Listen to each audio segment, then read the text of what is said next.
Before I ever worked in hospice, I thought death was something loud and frightening. I thought it would arrive with panic, with unfinished sentences, with people begging for more time. But that's not what I've learned by sitting quietly at bedsides, holding hands, and listening to the spaces between words. In those final days, there is often a stillness that can't be explained. The room slows down. Breathing finds its own gentle rhythm, and something soft settles in, an understanding that feels more like acceptance than fear. People don't talk about what they're losing as much as they talk about what they've loved. That's why I don't fear death anymore. Not because it's easy or painless or simple, but because I've seen what happens when the noise fades. I've seen how presence matters more than answers, how love becomes clearer, and how peace can exist even at the very end. And maybe after hearing what hospice has taught me, you won't fear it either. I don't fear death, and that surprises people when I say it out loud. They expect someone who works this close to the end to either be hardened or haunted. But the truth is quieter than that. It comes from hours of sitting in rooms where nothing dramatic happens. From watching the way light moves across a wall in the late afternoon, from listening to breathing slow, not in panic, but in its own time. Death, as I've come to know it, is rarely the monster we imagine from a distance. Most of my learning hasn't come from words. It's come from silence. The kind of silence that only shows up when there's nothing left to perform, nothing left to prove, when people stop trying to be brave and also stop being afraid. There's a moment, sometimes days before the last breath, when something shifts. You can feel it before you can explain it. The room softens. The person's face relaxes in a way that sleep never quite brings. It's not giving up. It's letting go of the fight that no longer serves them. I used to think fear would be the loudest thing at the end. I expected crying, shaking, begging. And sometimes there is fear, especially earlier on when the body is still struggling and the mind is full of unfinished thoughts. But fear doesn't usually stay. It gets tired. It runs out of energy. What replaces it isn't always peace right away, but it's something closer to honesty. People start saying what they mean, or they stop talking altogether and let their presence speak instead. I've sat beside people who were strong their entire lives. Leaders, caregivers, parents who held everything together for everyone else. At the end, that strength looks different. It looks like allowing someone else to hold the cup of water. Like not apologizing for needing help, like closing their eyes while someone brushes their hair. There's a humility there that feels sacred. Not humiliating, sacred. And fear doesn't survive well in that space. When I'm in those rooms, I don't feel like I'm witnessing something tragic. I feel like I'm being trusted with something private. The end of a life isn't a performance for the world. It's an inward turning. The conversations get simpler.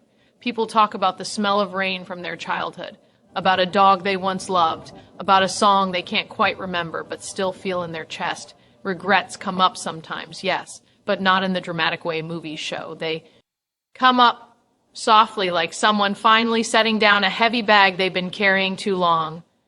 One man once told me he was surprised by how little he was afraid. He whispered it, almost like a secret. He said he'd spent years worrying about this moment, imagining it would be unbearable. But now that it was here, it felt familiar, like something his body recognized even if his mind didn't. I've heard variations of that many times. Different words, same realization. The fear belonged more to the imagination than to the moment itself. I don't fear death because I've watched people be met by it gently.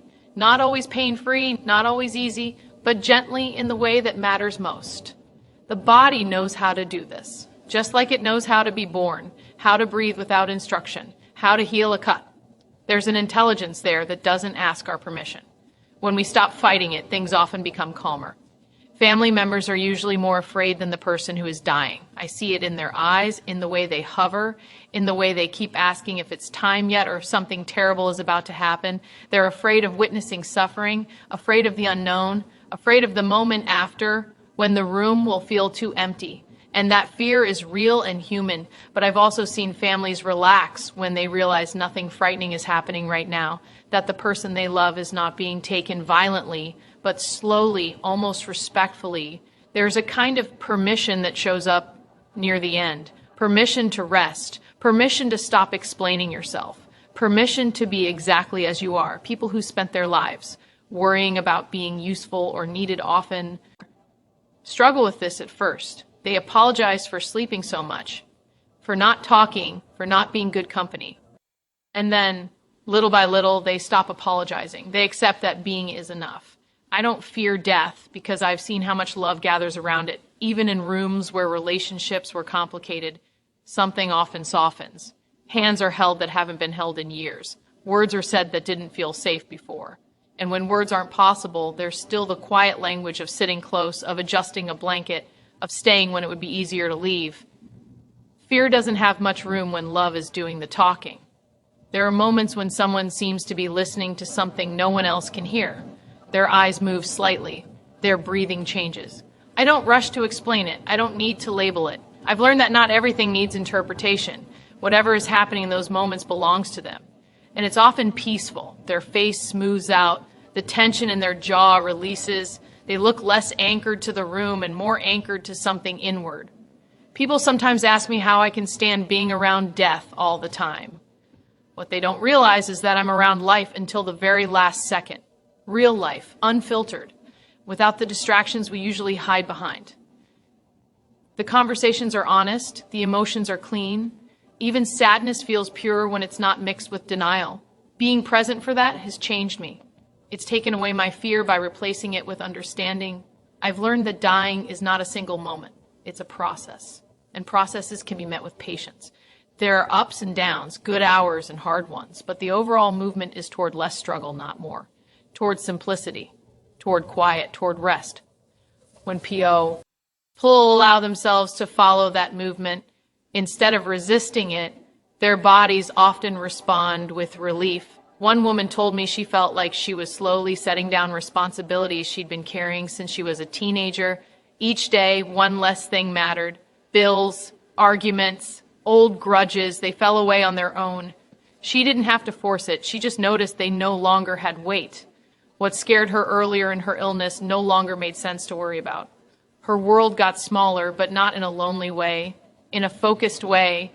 I don't fear death because I've seen that people are not alone in it, even when they are physically alone. There's a sense of companionship that's hard to describe. Sometimes it shows up as calm, sometimes as a faint smile, sometimes as a tear that comes without distress. I've sat with people who had no visitors and still felt that the room was full in a way that didn't need explanation. The body has its own language near the end, changes in breathing and temperature and awareness. To someone unfamiliar, these changes look alarming. To me, they look purposeful, like the body is closing doors one by one gently without slamming them. When families understand this, their fear often shifts into something quieter. They stop watching the clock and start watching the person. They notice comfort instead of counting breaths. I've held hands that slowly loosen their grip, not in panic, but in trust. I've watched shoulders relax after days of tension. I've heard people sigh deeply, the kind of sigh you make when you finally crawl into bed after a long day. Those moments don't feel like loss. They feel like completion, not in a dramatic sense, in a very human one. There are things people don't say at the end that surprise me. They don't usually talk about money or status or being impressive. They talk about kindness, about moments when someone showed up for them, about ordinary days that turned out to matter more than big achievements. That perspective doesn't arrive with fear. It arrives with clarity, and clarity is calm. I don't fear death because I've seen how much of who we are remains intact. People don't disappear before they die. Their essence stays present. Their humor, their preferences, the way they squeeze your hand just a little when they want you to know they're still there. Even when words are gone, recognition often remains. A familiar voice, a familiar touch. Fear assumes annihilation. What I see looks more like transition. Sometimes in the very last hours, there's a stillness that fills the room like a held breath. Not tense, anticipatory, as if something important is happening, but not in a way that needs witnesses. I slow myself down in those moments. I match the quiet. I don't bring my outside world into that space. And in that stillness, fear feels out of place, almost rude. I've noticed that when people are allowed to die without being rushed, without being treated like a problem to solve, the process is gentler. When pain is managed, when comfort is prioritized, when someone simply stays with them, the fear that everyone expects doesn't take center stage. Presence does. Just being there, just breathing together, just acknowledging what is happening without trying to fix it. I don't fear death because I've seen that the hardest part is often before it, not during it. The uncertainty, the why, ting, the imagining of worst-case scenarios. Once the body begins to shut down, there's often a sense of inevitability that brings relief. Not relief from sadness, but relief from suspense, from the constant question of when and how.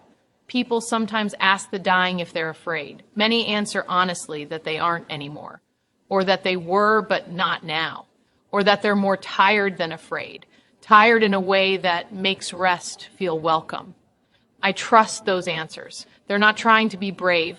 There's no audience to impress. There's only the truth of their experience in that moment. I've learned to trust what I see more than what I was taught to fear. Movies, stories, whispers about death being unbearable, those ideas don't match the rooms I've been in. The rooms I know are filled with low voices, gentle touches, and long pauses that don't need to be filled. They are not places of terror. They are places of transition. When I imagine my own death someday, I don't imagine drama. I imagine quiet. I imagine being allowed to let go at my own pace. I imagine someone sitting nearby, not asking me to be anything other than what I am in that moment. That image doesn't scare me. It comforts me. I don't fear death because it has taught me how to live with more honesty. Knowing how things often end strips away a lot of unnecessary noise. It makes patience easier, forgiveness more urgent, presence more valuable. And that knowledge doesn't come with dread. It comes with a steadying effect, like placing your feet firmly on the ground. There are moments when someone seems to be preparing internally, even if no one has said anything out loud. They might stop responding as much, or you might suddenly become very alert and say something unexpected. I've learned not to interrupt those moments. They belong to a process that doesn't need my guidance. My role is to witness, to protect the quiet, to make sure comfort is maintained. Fear thrives on the unknown. Hospice work has made death less unknown for me. Not fully known, not explained away, but familiar enough that it no longer feels like a threat. Familiar in the way a long road feels familiar after you've walked it many times with different people, noticing different details each time. I've watched people wait for someone before letting go, a son who needed to arrive, a sister who needed to say goodbye. And when that moment came, there was often a visible easing, as if something had been completed. That kind of awareness doesn't align with the idea of chaos or terror. It aligns with intention. I don't fear death because I've seen that even when the body is failing, dignity can remain intact. Dignity doesn't come from control. It comes from being respected, from having pain taken seriously, from being spoken to as a person, not a condition. When those things are present, fear loses its grip. Sometimes the room feels heavy with emotion. Sometimes it feels light. Both are okay. Neither needs to be corrected. I've learned that allowing whatever is present to exist without judgment creates a sense of safety, and safety is the opposite of fear. There are good deaths and hard deaths, just like there are good days and hard days in life. But even the hard ones are rarely filled with the kind of fear we imagine. They're filled with effort, with tenderness, with moments of connection that stand out precisely because everything else is falling away. I've been thanked by people who had nothing left to give, not out of politeness, but out of sincerity, a quiet thank you, a squeeze of the hand, a look that says, I know you're here. That recognition feels mutual. I feel honored, not frightened. The more time I spend with the dying, the less interested I am in rushing away from discomfort. Discomfort is part of the human experience, but it's not the same as fear. When we stay present with discomfort, it often softens. When we run from it, it grows louder. Death has taught me that I don't fear death because it has shown me that endings are not always abrupt. They can be gradual, almost imperceptible, a slow dimming rather than a sudden blackout. And in that dimming, there is space for adjustment, for goodbye, for rest. I've seen people who were anxious their entire lives become calm at the end, and I've seen people who were calm struggle for a while before finding ease. There's no single pattern. But there is a common movement toward less resistance, toward allowing what is happening to happen. When I sit at a bedside, I'm not waiting for death. I'm accompanying someone through the last stretch of their life. That distinction matters It changes everything about how the room feels. It changes how time feels. It changes how fear behaves. The fear most people have about death is really a fear of being alone, of being in pain, of being forgotten. Hospice has shown me that these fears can be addressed. Presence addresses loneliness. Comfort addresses pain. Remembering addresses being forgotten. When those needs are met, death itself becomes less frightening. I've learned to slow my own breathing in those rooms, to match the pace of the person I'm with, to let my body communicate calm before my words ever could. That shared rhythm creates a sense of safety that doesn't require explanation. There's a humility in realizing that death doesn't need my understanding to happen. It doesn't need my approval. It doesn't need to be named or defined. It simply unfolds. And when I allow myself to witness that without trying to control it, fear doesn't arise. What arises instead is a quiet respect for the process. I don't fear death because it has introduced me to a depth of humanity I might never have known otherwise. The stripped down version of a person without titles or roles is often the most honest version. Being trusted with that feels like a gift. Sometimes after someone has died, the room feels still but not empty, not right away. There's a lingering sense of completion, of something having finished its course. I take a moment in those rooms. I don't rush out. I let the quiet settle. That quiet has taught me more than any explanation ever could. The longer I do this work, the more I understand that fear is not the natural response to death. It's the learned one. The natural response, when supported and accompanied, is something closer to surrender, not defeat. Surrender to the rhythm the body already knows. I've watched people who were afraid of sleep their whole lives finally rest without resistance. I've watched people who needed control allow others to care for them. Those shifts don't happen through force. They happen through trust.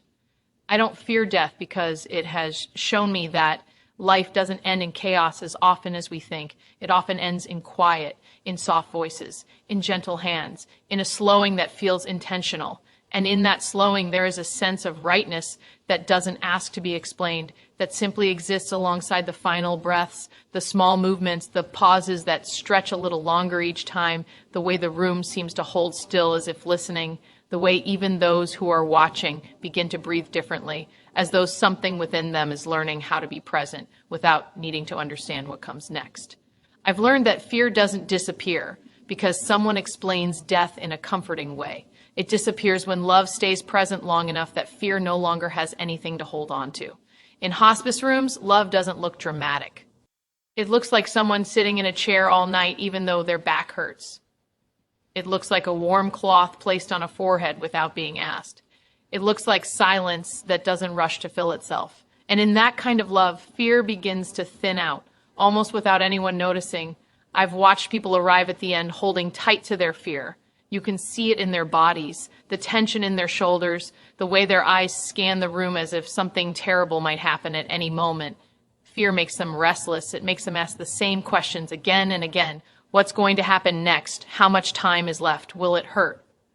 At first, those questions feel urgent, but when someone stays, when comfort is consistent, when no one lies and no one disappears, the questions start to lose their edge. Fear feeds on abandonment. When people believe they'll be left alone with pain or confusion, fear grows loud. Hospice has taught me that showing up again and again is one of the most powerful ways to quiet that fear. Not fixing, not promising outcomes, just staying, just being reliable. When a person realizes they won't be left alone, something inside them relaxes. Comfort does more than ease physical pain. It communicates safety. When pain is managed, when breathing is supported, when dryness is relieved, the body stops sending panic signals to the brain. Fear often begins in the body long before it reaches the mind. When the body feels cared for, the mind follows. I've seen people who were agitated become calm within minutes of simple comfort measures, not because death disappeared, but because suffering was no longer shouting. Love at the end doesn't always come from family. Sometimes families are complicated. Sometimes they're far away. Sometimes they're exhausted. Love can come from a steady presence that says, you matter right now. That kind of love doesn't need history. It just needs attention. And attention is powerful. It grounds people. It reminds them they are seen even as everything familiar is slipping away. I've noticed that fear often dissolves in layers. It doesn't vanish all at once. One day someone stops asking about tomorrow. Another day they stop watching the door. Another day they stop apologizing for needing help. Each of these moments is small, but together they add up to something profound. Fear doesn't get chased out. It gets crowded out by care. There's something about being touched with gentleness that changes how a person experiences the end of life. A hand held without urgency, a blanket tucked in just right. These are simple acts, but they carry meaning. They say, your body is safe here. When the body feels safe, the mind doesn't have to stay on alert. I've seen breathing slow simply because someone felt attended to. People often believe love needs words. At the end, words can become tiring. Love then shows up in quieter ways, sitting close without speaking, matching your breathing to theirs, listening without correcting or redirecting. These moments don't demand energy from the person who is dying. They offer energy instead. Fear is exhausting. Love restores. I remember sitting with someone who had been terrified of dying for months. He talked about it constantly earlier in his illness, but as the days narrowed, something changed. His family stopped arguing in the room. They stopped whispering, outside the door. They started taking turns sitting with him, not talking much, just being there. His fear softened. One evening he said, almost surprised, I think I'm okay right now. That okay didn't come from understanding death. It came from being surrounded by steady care. Quiet presence is often underestimated. People worry they aren't doing enough if they aren't talking or fixing, but quiet presence allows the nervous system to rest. It tells the person they don't need to perform. They don't need to reassure anyone else. They don't need to be strong. That permission alone can dissolve fear that's been held for a lifetime. I've watched fear reappear briefly when pain flares or breathing becomes labored, and then watched it recede again when comfort is restored. Fear at the end is often situational, not existential. It responds to physical distress and emotional isolation. When those are addressed, fear loses its foundation. Love also shows up as honesty, gentle honesty, not hiding what's happening, but not overwhelming either. When people sense that they're being told the truth in a kind way, trust builds, trust calms fear. Even difficult information can be received without panic when it's delivered with compassion and presence. I've seen people who were afraid of being a burden relax when they realize their care is given freely, when no one sighs or rushes or looks at the clock. When help is offered before it's asked for, that shifts something deep inside. Fear often hides behind shame. Love removes shame by making care feel natural. Families often think they need to say the perfect words. They worry about getting it wrong. What I've learned is that tone matters more to content.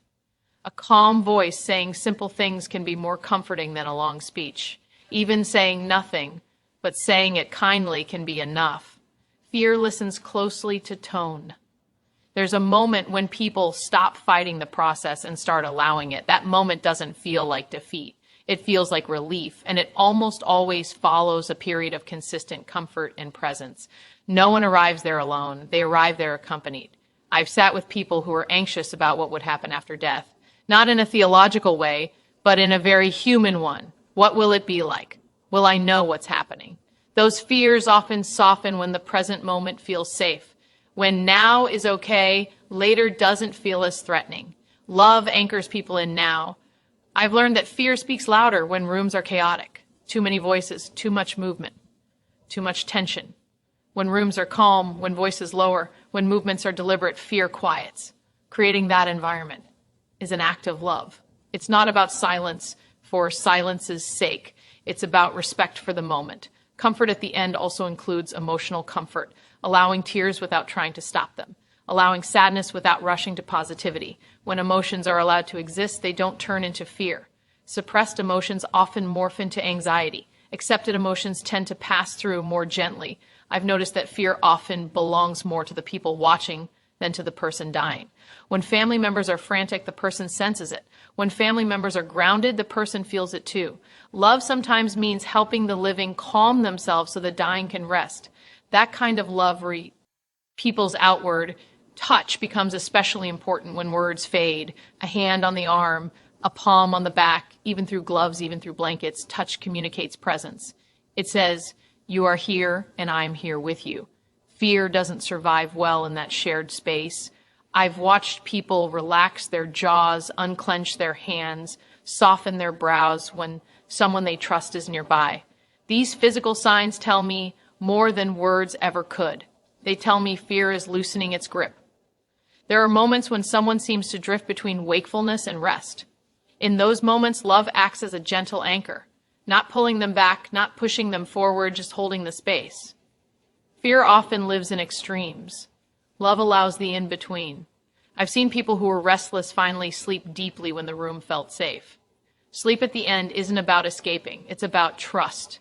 Trust that someone will be there if needed. Trust that comfort will continue.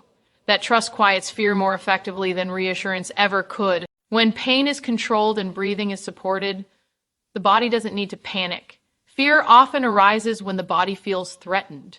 Hospice care focuses on reducing those threats, not eliminating death, but eliminating unnecessary suffering. In that environment, fear has fewer reasons to stay. I've learned that presence doesn't mean hovering. It means being available without being intrusive. That balance matters. Too much attention can feel overwhelming. Too little can feel abandoning. Finding that middle ground is an act of love that takes patience and listening.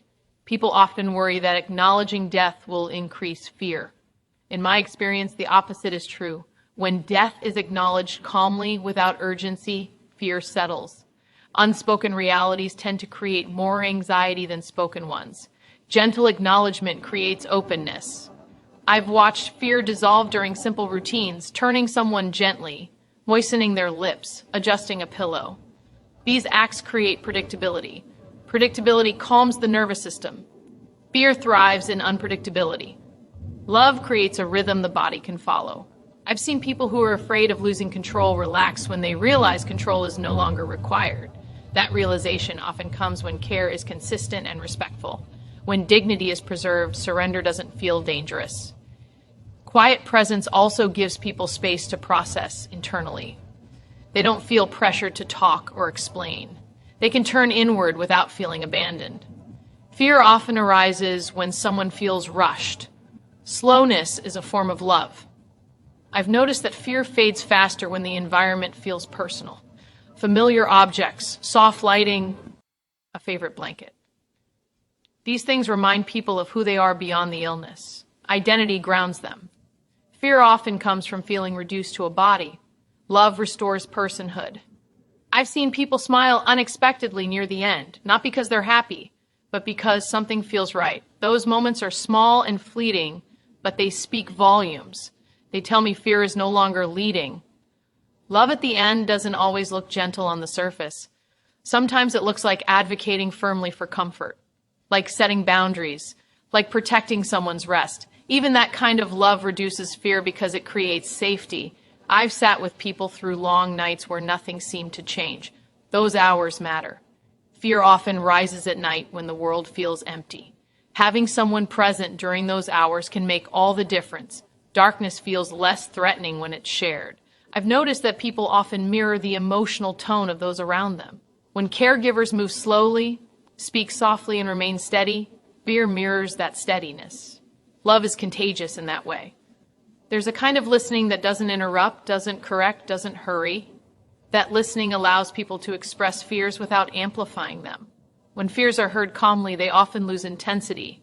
Love listens without alarm. I've learned that fear doesn't need to be argued with. It needs to be met with care.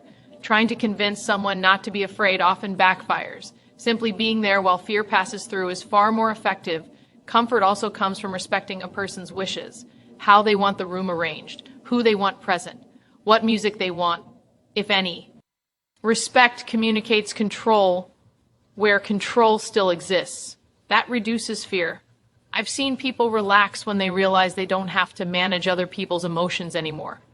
When loved ones give them permission to rest without guilt, fear eases.